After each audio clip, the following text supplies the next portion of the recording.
enough talking, let's plant something. I think the number one vegetable people start with is the tomato. And yes, I say tomato. I have foreign parents. Give me a break.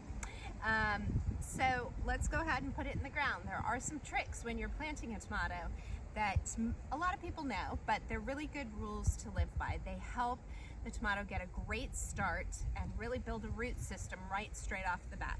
So we've got a pretty diminutive little plant here. He's maybe only off of the surface 4 inches tall, if it's hard to tell in the video. But we're gonna dig a hole that is quite deep and might seem ridiculously deep for the size of the tomato, but there's a reason we do this. Okay, so I've got about a 4-inch, 6-inch hole down there, a little more. Gonna take him out, try not to disrupt his roots, and I'm gonna pluck off these bottom leaf sets. Even this one, very gently. You don't wanna disrupt the main stem, but get all those bottom leaf sets, and you're going to plant the tomato really deep so that only this much is showing out of the surface. If you have a much bigger tomato plant, you still want to plant it really deep, so that means you've got to get a big shovel, dig a big deep hole, and you still just want the very tip of the tomato plant showing above the ground, at the ground level. And the reason we do this is because that tomato stem is going to grow roots all over that exposed area to the dirt. And you're going to get a lot more of those tiny baby roots right from the beginning, which is going to help feed your tomato plant and help it grow really quickly, because let's face it, it's all about getting those tomatoes to eat as soon as possible. Right from the get-go, when you put your tomato plant into the ground, you're going to want to immediately provide some sort of support structure. So you can do a traditional tomato cage. They come in squares or round. I like to train my tomato plants as almost like a central staked, oh, I've got a friend here, a central staked tomato plant. I'm going to show you a little bit about how to do that in a second. So I'm only going to need just one stake to support my tomatoes. You want to do this when it's really young because you don't want to disrupt the roots after it really gets going. So put it right up against where your tomato plant is, or if you're using a cage style structure, you know, you can just do a circle around it or square around it and get it really firmly in the ground. I'm going to get a mallet and bang the top of this in so it's really secure. And then I can, as the tomato grows up, I can tie it and secure it to this stake. And it's going to be healthy and produce some great tasting tomatoes for me. One of the frustrations people have with growing tomato plants, especially here in the South, is that they're a little bit susceptible to fungal infections and some other diseases that can make it less than gratifying to grow them. So one way to manage this is to make sure that your tomato plant grows with a really central, almost like a trunk, like a tomato tree. And the way we do this is to pluck off the suckers in between the leaf sets. So this is a great example. This tomato plant was planted quite a while ago. It's been in the ground for almost a month, and you can see that it's starting to flower, which is where the tomatoes are actually going to be produced, but it's also starting to produce these suckers, these new sets of growth, and that will make the main central branch lose some of the energy that the plant's making and put it into the new growth that's coming off these little suckers. So we've got 3 of them on this plant right now. One's here, and one's here. We've also got another leaf set of, another flower set developing here. So I'm gonna go ahead and just pinch off like that, this little sucker right there. And I'm gonna pinch off the one that is forming in the groove of my new leaf set, kind of in the armpit joint, I couldn't think of it, and get rid of that one. And then I'm gonna look at my top and say, well, is this what's gonna keep growing up? Yeah, that looks pretty good. That looks like this plant is gonna keep going up that way. So I'm gonna take off this one as well. You wanna make sure that you leave some new growth, new sucker that's going to keep going up. Otherwise, you're gonna end up with this stunted tomato plant. So just make sure you leave a leader and get rid of all those other ones, and then also make sure you don't pluck off the flowering sets, which look like this when they're babies and this when they're getting a little bigger. it's time to start securing this to its stake, and we'll do that next. Let's talk tomatoes. I know I say it funny. You say tomato, I say tomato. It's still the same thing, and it's still a summer favorite.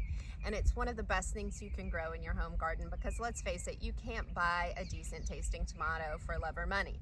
And so almost everybody I know wants to grow them, and almost everybody I know complains that they're a pain to grow and things don't go right for them. So I wanted to just address some of the most simple issues to avoid. So if you've watched any of the previous videos, I've told you about plucking off the little suckers that grow between the joints. So you've got an arm or leaf set coming out from the main trunk of the tomato, and here we've got a little teeny sucker that's starting to grow out, and just keep removing those, keep getting those off, and just make sure you don't take your leading one that's growing up, because that's where your new growth and your new tomatoes are going to grow. And if you do make a mistake and take that one off, I'll show you in a little bit how the tomato plant knows you screwed up, and it'll fix it for you. But anyway, it's time to support this tomato a little better with the stake. I spent some time this morning hammering all these stakes in, getting them really secure in the ground. You really want them good and deep, and so pound them in as deep as you can, or use a cage. And then we're just going to secure this one. This is Chef's Choice Pink, to the stake. There's a little trick to this so that you don't end up choking the tomato plant.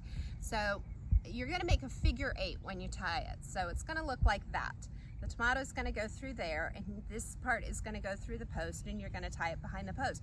This way, as the tomato trunk gets fatter, well, you see what I'm trying to do here, it will allow this to open up and grow with the tomato trunk, so you don't end up choking your poor little plant. So I'm going to do that now, and then I'll show you another way to secure them. Got my figure 8 out of this jute twine onto the post, and I'm just doing a little square knot there. If it starts to get, choking this poor thing, which I think I've given it enough room no matter how fat it gets, but I can always adjust this. This knot won't be impossible to get out, or I can just cut it really quickly.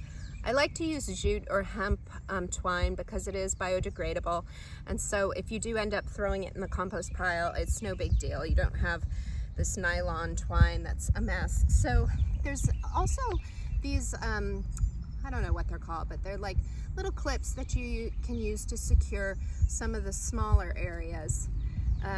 These are great because you can reuse them, and so year after year you can reuse them, but you want to make sure you monitor these, and as this gets fatter, you wanted to check on this and make sure it's not getting squashed between the stake and the little clip that you've secured it with.